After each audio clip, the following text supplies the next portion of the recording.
Calon psikolog mempersembahkan 8 cara untuk mengendalikan emosimu. Apakah kamu adalah seorang yang temperamental dan mudah marah pada hal-hal sepele? Jika demikian, maka kamu harus mulai belajar untuk mengendalikan emosimu. Memang, sangat mudah bagi kita untuk terjebak kekacauan ketika kita menjalani hidup di dalam dunia yang penuh dengan tekanan ini.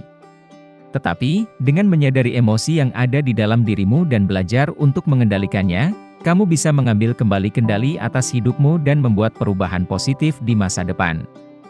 Dalam video kali ini, kamu akan belajar bagaimana cara untuk mengontrol emosimu dan apa yang seharusnya kamu lakukan ketika berhadapan dengan situasi yang dapat membangkitkan amarahmu.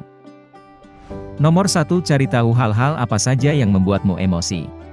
Mengidentifikasi apa-apa saja yang menyebabkanmu menjadi marah adalah langkah pertama untuk mengendalikan emosimu. Hal-hal yang dapat membangkitkan amarah dapat memiliki banyak wujud, dimulai dari orang, ingatan, tempat, kata-kata, atau bahkan aroma makanan tertentu. Kita semua memiliki pemicu amarah yang berbeda-beda, jadi, penting bagi kita untuk selalu berefleksi dan berintrospeksi. Mengetahui apa-apa saja yang dapat membuatmu marah akan membantumu untuk mengelola emosimu dengan lebih efektif. Nomor 2, tarik nafas dalam-dalam. Ketika kamu merasa terlalu jengkel atau kesal dengan situasi yang sedang kamu hadapi, luangkanlah waktu sejenak untuk bernafas dan menenangkan dirimu, sehingga kamu dapat terhindarkan dari melakukan tindakan yang dapat membuatmu menyesal nantinya. Menarik nafas dalam-dalam adalah salah satu cara yang paling efektif untuk menenangkan dirimu dengan cepat di saat kamu merasa marah atau frustasi. Mengambil nafas dalam-dalam sebanyak 4-5 kali menenangkan sistem sarafmu dan mengurangi stres, yang pada akhirnya membuatmu lebih rileks dan lebih sadar akan emosi yang kamu rasakan. Nomor 3, jangan terlalu sering memendam amarahmu. Kamu mungkin berpikir bahwa memendam amarahmu akan membuat amarah tersebut hilang pada nantinya, tetapi itu tidaklah benar.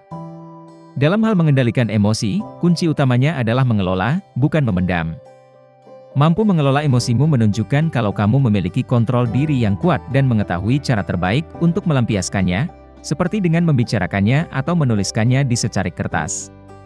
Memendam amarahmu berarti kamu mengabaikan apa yang kamu rasakan dan berpura-pura tidak peduli terhadap sesuatu yang sebenarnya sangat kamu pedulikan.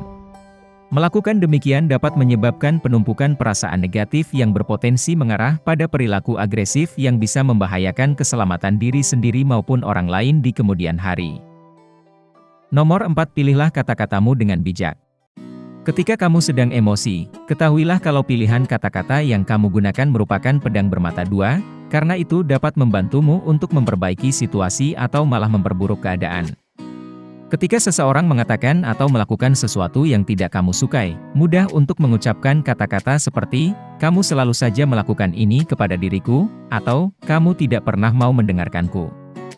Perlu diingat bahwa menggunakan pernyataan seperti itu kemungkinan besar hanya akan memancing kemarahan dan pembelaan dari orang lain. Daripada menyalahkan seseorang atas emosimu, ambillah tanggung jawab dan jujurlah tentang apa yang sebenarnya kamu rasakan. Misalnya, daripada mengatakan, "Kamu ini selalu saja terlambat," akan lebih baik jika kamu mengatakan, "Saya merasa kecewa ketika kamu terlambat karena itu membuat saya khawatir tentang keselamatanmu di jalan." Melakukan hal ini membuat orang lain menjadi sadar akan apa yang kamu rasakan dan menjauhkan mereka dari pemikiran kalau kamu hanya bisa menghakimi perilaku orang lain saja. Nomor 5, jangan meninggikan suaramu. Meninggikan suara adalah pertanda kalau kamu telah kehilangan kendali atas dirimu sendiri.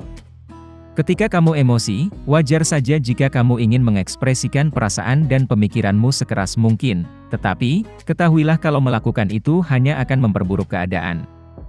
Daripada meninggikan suaramu, gunakanlah nada yang tenang dan tegas karena dengan demikian, kata-kata yang kamu ucapkan akan terkesan lebih kuat dan bermakna. Bahkan, kamu mungkin juga dapat membujuk seseorang yang tidak setuju denganmu jika pendapatmu didukung oleh fakta dan logika. Mempertahankan ketenanganmu dapat membantumu untuk membangun komunikasi yang efektif dengan lawan bicaramu dan membuat mereka merasa dihargai, yang pada akhirnya memudahkan kalian untuk menyelesaikan konflik. Nomor 6, hindari membuat asumsi. Membuat asumsi tentang perbuatan atau niatan orang lain tanpa sepenuhnya merasa yakin dengan asumsi tersebut dapat menyebabkan emosi dan kekecewaan. Ingatlah bahwa tindakan menduga-duga sangat berbahaya karena mereka didasarkan pada informasi yang tidak lengkap. Jika kamu membuat asumsi dan bereaksi berlebihan atas asumsi tersebut, orang lain bisa saja merasa diserang dan juga mulai bereaksi berlebihan. Jadi, lain kali, ketika seseorang mengatakan sesuatu yang tidak kamu setujui atau melakukan hal-hal yang tidak kamu pahami, jangan langsung menarik kesimpulan. Sebaliknya, ajukanlah pertanyaan untuk mengklarifikasi apa maksud atau niat mereka yang sebenarnya sebelum kamu membentuk opini tentang kata-kata atau tindakan mereka. Melakukan ini akan memungkinkan mereka untuk menjelaskan intensi mereka dengan lebih jelas, sehingga kalian berdua dapat saling memahami dan terus bergerak maju. Nomor 7. Berempatilah terhadap orang lain. Ketika kita merasakan bahwa amarah sedang menguasai diri kita cenderung terlarut dalam amarah tersebut, daripada tetap berpikir dan bertindak rasional tentang apa yang terjadi di sekitar kita.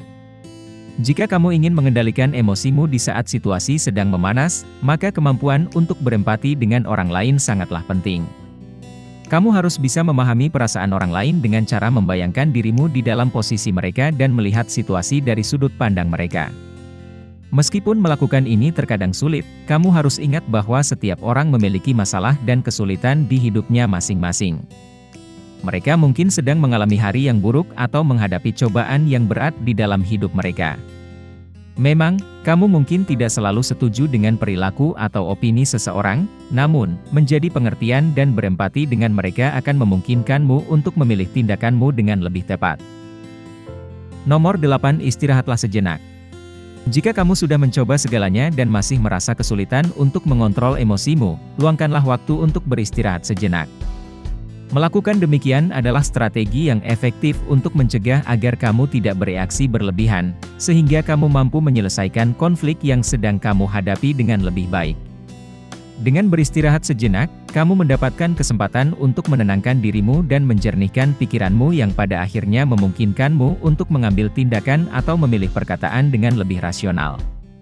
Taktik yang satu ini akan sangat bermanfaat jika orang lain membuatmu merasa terluka atau kecewa. Meluangkan waktu selama beberapa menit untuk menyendiri dapat membantu meredakan ketegangan sebelum kamu kembali untuk melanjutkan pembicaraanmu. Ketika kamu tidak bereaksi terhadap emosimu, kamu memiliki ruang untuk memilih tindakan atau perkataanmu dengan bijak. Ketahuilah kalau kamu selalu dapat memilih sikapmu dalam menanggapi amarah, bahkan jika orang lain dengan sengaja mencoba memancing reaksimu. Ingatlah kalau hanya kamu yang mampu mengendalikan emosimu dan mengontrol dirimu dalam menanggapi amarah yang ada di hatimu.